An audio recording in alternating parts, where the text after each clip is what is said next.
These are the supporting notes for using the Butterfly Circus, a short film directed by Joshua Weigel as a related text for Discovery. So you should have a document in front of you as well that will actually just that I'll be following along with in relation to analysing this text. And of course you want to be able to have watched the film before listening to this, otherwise it won't make much sense. Okay, so the first thing to do when you're actually going to be choosing a related text, the first thing you should be doing when you're analysing any text is actually have a look back to the rubric and see what points you're going to be covering or which points you could cover. So it's not necessary for you to cover every syllabus dot point in every text that you do, but obviously you should be aware of the ones that you are going to focus on and the ones that you can also mold your answer into, which really should be all of them if you think about it. So I picked 6 particular ones, so that's already, it's practically be at least half of the actual syllabus already. But you may not use all of them. You may pick and choose which parts you particularly want to use, but obviously keep in mind that what you write should be versatile to be able to be rewritten or adapted to different questions. Okay, so if you have a look there, the dot points we're looking at are, discoveries can be sudden and unexpected. Discoveries can be fresh and intensely meaningful in ways that may be emotional, creative, intellectual, physical, and spiritual. We'll probably be looking a little bit more at physical and emotional in this particular text, possibly creative, but anyway. But those would be the main focus for this particular text. Discoveries can be confronting and provocative, which, as you can see, could go very much in alignment with the whole sudden and unexpected thing. Because if a discovery is sudden and unexpected, that could make it confronting and provocative. Or it could even be the other way around. So a great discovery could be made sudden and unexpectedly. So it really depends on your text. Then you've got, they can lead us to new worlds and values, stimulate new ideas, and enable us to speculate about future possibilities. Discoveries and discovering can offer new understandings and renewed perceptions of ourselves and others. Okay, so we're going to look at all of that. And you don't want to be quoting exactly from the syllabus in relation to, like writing a sentence that literally just says, discoveries can lead us to new worlds and values, stimulate new ideas, future possibilities, full stop.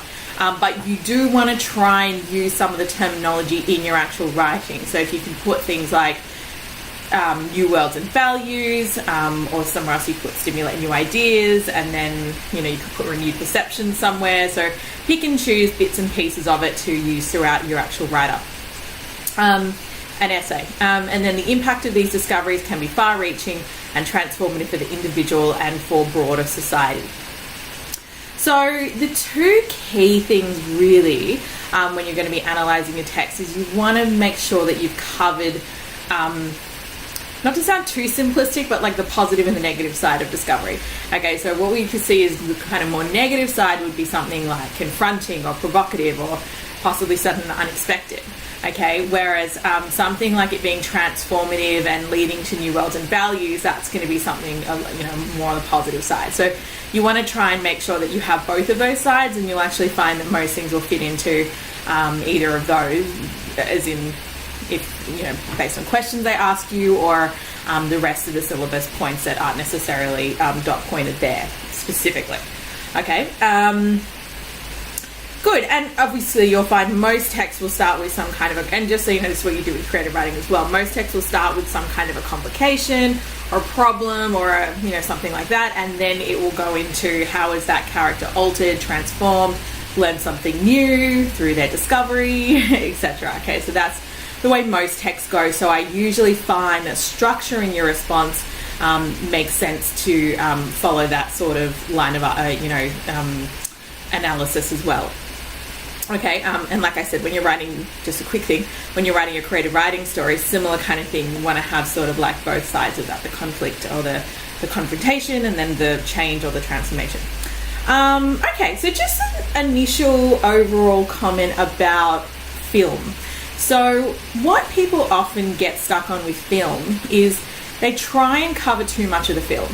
Okay, and even for this one's 20 minutes, but there is so much you can use in this text. Like I have barely scrape the surface by picking like 6 screenshots of this particular film, which you'll actually see as we go in. And that being said, it is going to be much more effective for you to focus on specific shots and just like and I don't even mean a scene could go for a minute, and that's heaps. You know, they kind of say picture's worth 1,000 words, so think of it that way. There's a lot that goes on in a minute of a film. But I literally mean like freeze frame, what's in that particular image, and then of course you could add in like a piece of dialogue around it, or like music. Okay, but apart from that, you're really just looking at that freeze frame shot, and you can often get a couple of different points out of each frame that will give you a lot more depth of analysis when actually using the film, rather than trying to gloss over the whole film, running out of words, but never really going into any depth with anything.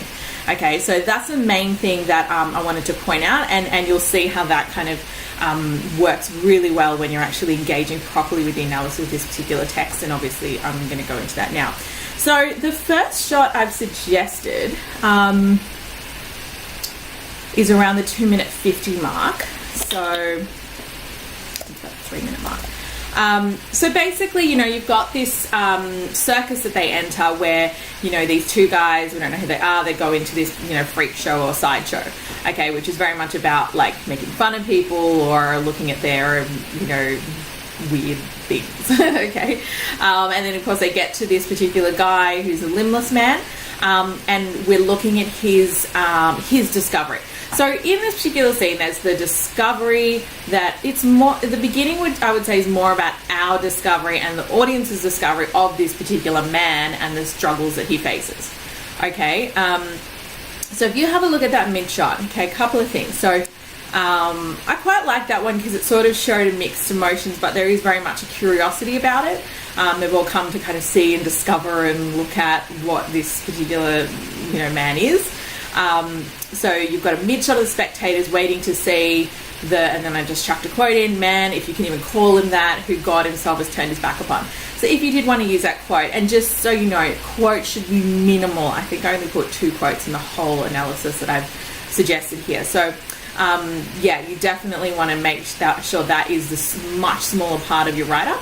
And so here, man, if you can even call him that, so even saying if you can even call him that is illustrating or giving like a sort of dehumanized perspective towards this guy.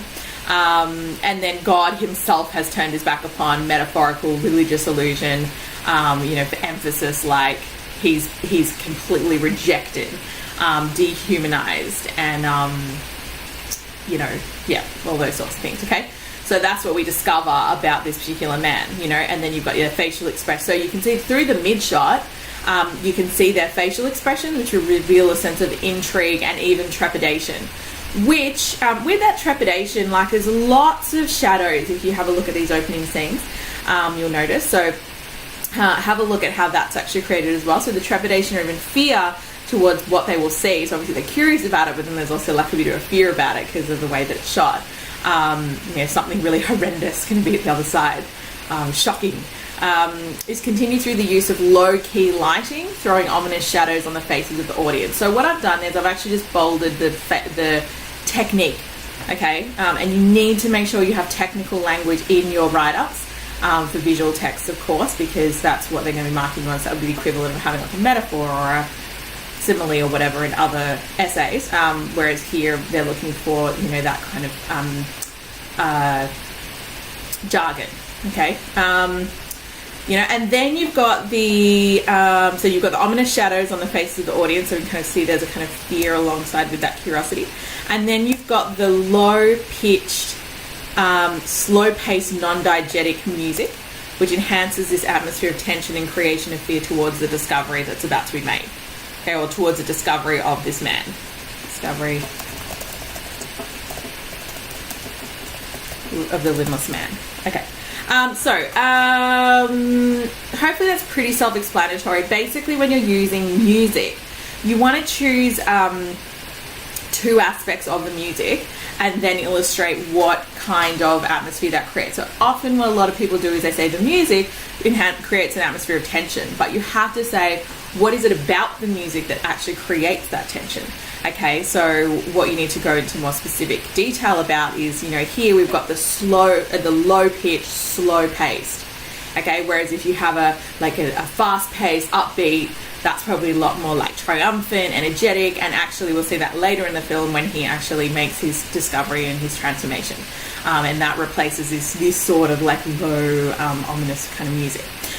Okay, so you're having a look at things when you're doing music. You're looking at things like pitch, pace, volume. You know, so I picked 2 out of the 3 of those. So as you can see there, I picked pitch and pace, and then I said specifically what the pitch and what the pace was. That then leads to this atmosphere of tension being created. Okay, so hopefully that gives you some insight into how to use music, because it's a very effective technique. Okay, cool. Then we have the discovery of will. So you can see that shot at 3:15. A couple of things. So with a blocking is the placement of characters in a particular frame. Okay, so as you can see, they've positioned him in the far right-hand corner of the screen, and he's very small. You know, he's a very small part of it. So he's kind of in the background and so on. So that kind of really pictures him as small, weak, and vulnerable. Then you've got I'd say it's not really prominent high level, high angle camera shot. Just slight, but you can clearly see that he's in a position of inferiority, like people looking down on him. Okay, so that's up there. And then here, I would say here it's more harsh lighting. The reason I'm saying that, it's not that different from what you kind of saw with the low-key lighting, but what you can see here is that there are parts of the lighting that are really strong. So as you can see, his body is very strongly lit up. Okay, but then it actually casts shadows at the same time. Okay, so that's why I kind of went with harsh lighting there. But could possibly use pokey lighting if you like, as long as you pick something that you can make sense and you've got a good explanation of the technique of the effect. Okay, so it highlights the absence of his arms and creates dark shadows on his face and like his body, or like around him, the body around him. So creates dark shadows around his body. Okay, so again, you get this real sense of like the challenge that he's facing, and you know, his lack of self-worth and the lack of respect people have for him. You can clearly see the disdainful facial expression on his face. And then you've got diegetic sounds of laughter, which actually I would say creates sympathy for him, as the audience, like us as the audience, discovers his disability, and the fact that he's being ridiculed makes that a lot worse. So when you're looking at diegetic, non-diegetic, basically non-diegetic is music that has been imposed into the frame, whereas diegetic is a natural sound. So how I remember it is to go, diegetic is natural, whereas non-diegetic is non-natural, or you know, imposed. So that's like music that's added, we spoke about just earlier. Now, no way you're going to be able to use all of this in one paragraph. There's heaps here. So I've given you lots of options so that you can obviously have a bit more of an original response, as well as, you know, just giving you an insight into how to use a frame. So you're more than welcome to use other frames if you would like to. But yeah, no way would you be able to fit all this in. Okay, so then you've got Will wanting to escape that particular environment and possibly join the other Butterfly Circus. Okay. But, you know, he's not a fit for that because they don't want to have a circus where they just make fun of people. As he says, there's nothing, the ringmaster says, there's nothing inspiring about a man's imperfections on display. Okay, so they're a circus about inspiring people rather than making fun of them. Okay, so you kind of got his like desperation where he wants to join the new circus, but he doesn't have any abilities outside of just the imperfections that he has, which is what's been getting him by so far. So now he then needs to discover a talent that will inspire people rather than have them ridicule him. Okay, so that's obviously a really important point to finish off with there, because you need to know what is it he's actually going to be going to discover. Okay, make sure you always link your related text back to the set text. Ideally in the first sentence of the like in your first topic sentence, and at least one other time in your paragraph. Okay, so obviously that's really going to depend on what your actual set text is. Okay, cool. So then for the second paragraph I would write on this one, So the dot points kind of left over so they can lead to new worlds and values, stimulate new ideas, speculate about future possibilities, can offer new understandings and new perceptions. So clearly he discovers something, and that leads to a renewed perception of himself in the world, and others towards him, and others possibly towards what they're now capable of. So lots of things going on there. Okay, they're fresh and intense and meaningful, definitely emotional here. Physical for sure. Okay, and then the impact can be far-reaching and transformative for the individual and broader society. So this sort of covers all of those points. Okay, so you can see a really big difference in the way that this one's been shot. It's extreme low angle, places him in a very dominant position of superiority over the camera, the audience, and therefore you can see his vulnerability earlier. I mean, technically he's even a bit smaller here than the last one, but that's not the point, just ignore that. The point is that he's in this position of superiority now. He's standing over us, okay? His previous vulnerability has been replaced with the discovery of his power and confidence. Very much a shift in language from the opening, so he's kind of transformed from an abomination into our bravest soul, because as the ringmaster says, your eyes will witness this fine evening, our bravest soul. Okay, then he does the trick, then you've got that great close-up shot of his face, smiling, elated, like bright camera. I don't think I put that one in there, but yeah, you can kind of see now how bright that is now. And you can see the new understanding he's gained of himself and what he's capable of, and the fact that obviously he's transformed as an individual as a result of this discovery. Music is a big deal here, okay? So non-diegetic music is quick, paced, upbeat, creates a sense of energy, vitality, maybe triumph. He's invigorated, so he's invigorated, and those around him are as well. And so the next two ones are kind of looking at the impact on the people around him. So you've got that kind of shot of the ringmaster being really moved by the courage of this man. So put that in your own words, and then you've got the little disabled boy who comes to give Will a hug at the end, and clearly an appreciation, acknowledging his courage and his strength to overcome or discover something he can do rather than just kind of be limitless. Okay, so through the discovery of Will's courage, he's inspired those around him. Okay, that's sort of the idea there. Okay, good. You got the excited questions from the children. So like, how'd you do that, mister? Were you scared? It was so high. Like, so there's this real tone of respect and reverence and awe for him. Very, very different from the opening. And then you've got that final motif of the butterfly. Obviously Butterfly is all about transformation. It was in a jar before, then they release it. So there's this kind of idea of transformation and freedom that comes from that transformation. Okay, so you've got an old over-the-shoulder shot there, close-up shot of the butterfly, signifying transformation as well as the freedom that has come from it for the individual and society. So clearly they're kind of suggesting that the ability to transform and discover provides an access to freedom, happiness, elation, liberation, inspiration, blah, blah, blah, lots of things that you could say. Okay, and then again, don't forget to link that back to your related text.